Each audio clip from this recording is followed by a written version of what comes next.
Dans cette vidéo, je vais vous expliquer exactement comment vraiment soigner une lésion du mollet en vous parlant d'un de mes patients.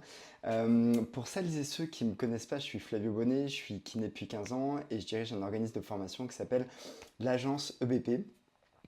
Aujourd'hui, j'ai envie de vous parler de ce cas qui m'a été référé par un collègue.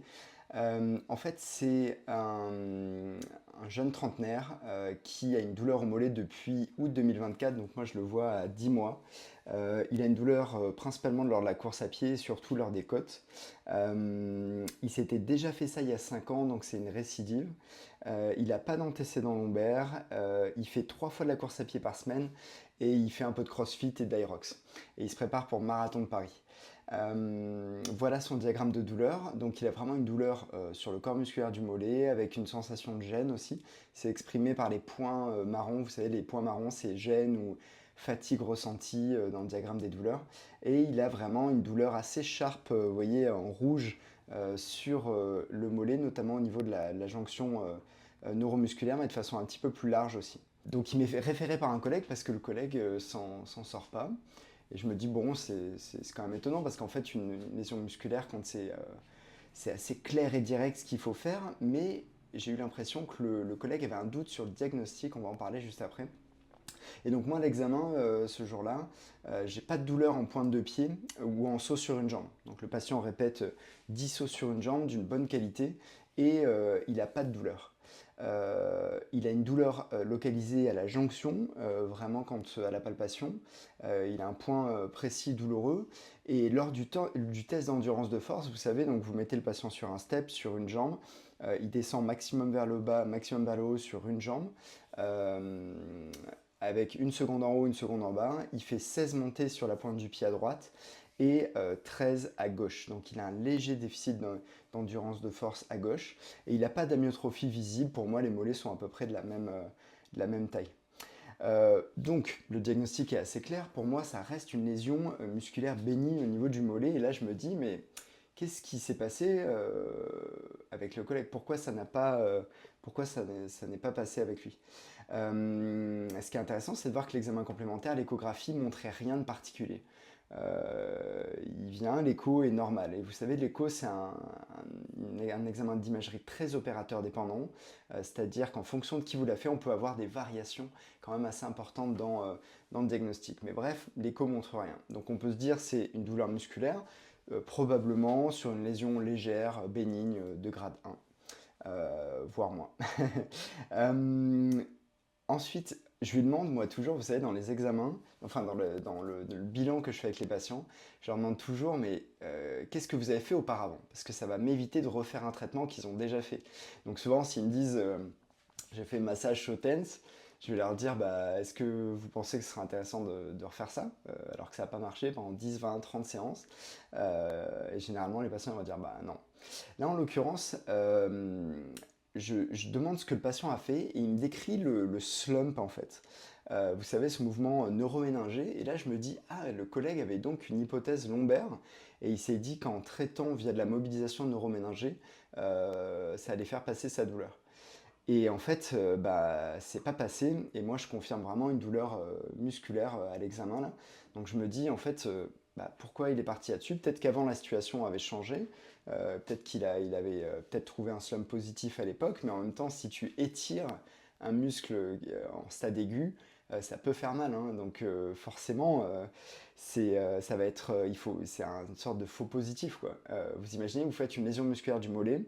Vous faites un slump, vous asseyez, vous tendez la jambe, vous tendez assez fort, ça fait un peu mal au niveau du mollet. Ça ne veut pas dire que c'est une adhérence de racine ou que c'est une mécanosensibilité plutôt au niveau du nerf sciatique, quoi.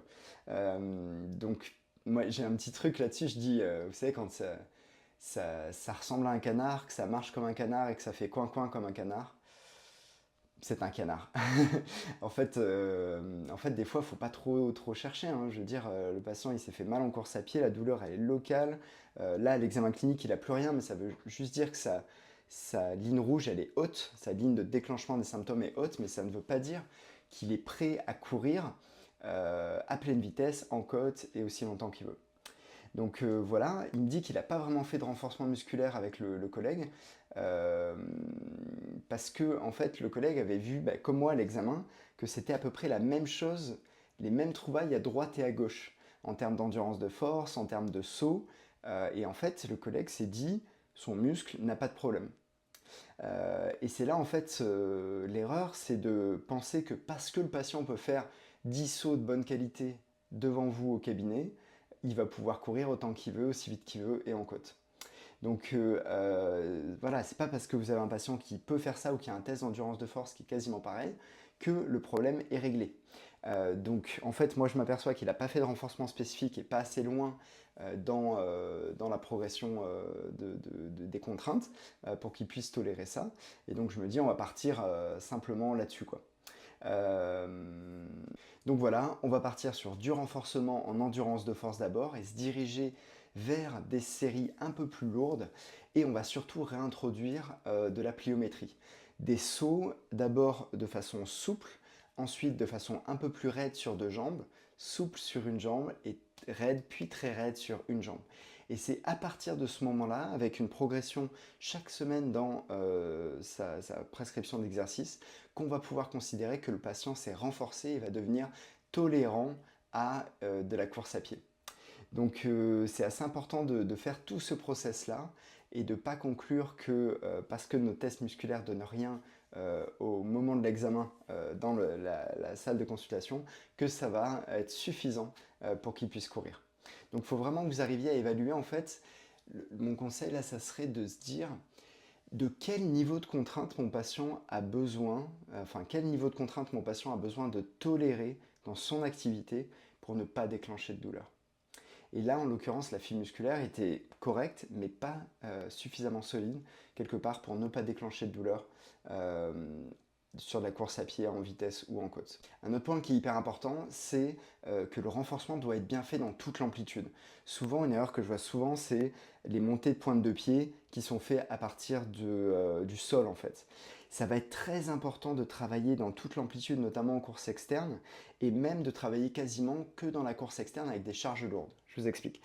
Il y a des études qui montrent qu'il y a beaucoup plus d'adaptation musculaire lorsque vous travaillez de la fin d'amplitude à la position neutre comparé à si vous le faites dans toute l'amplitude et a fortiori si vous le faites que de la position neutre à la position en course interne.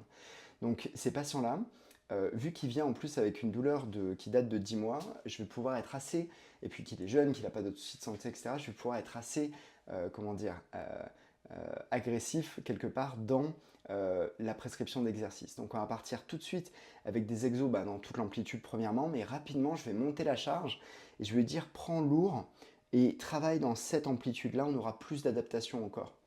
Le truc c'est que si vous travaillez dans cette amplitude-là, vous pourrez mettre encore un peu plus lourd que si vous travaillez dans toute l'amplitude, donc il y aura encore plus d'adaptation.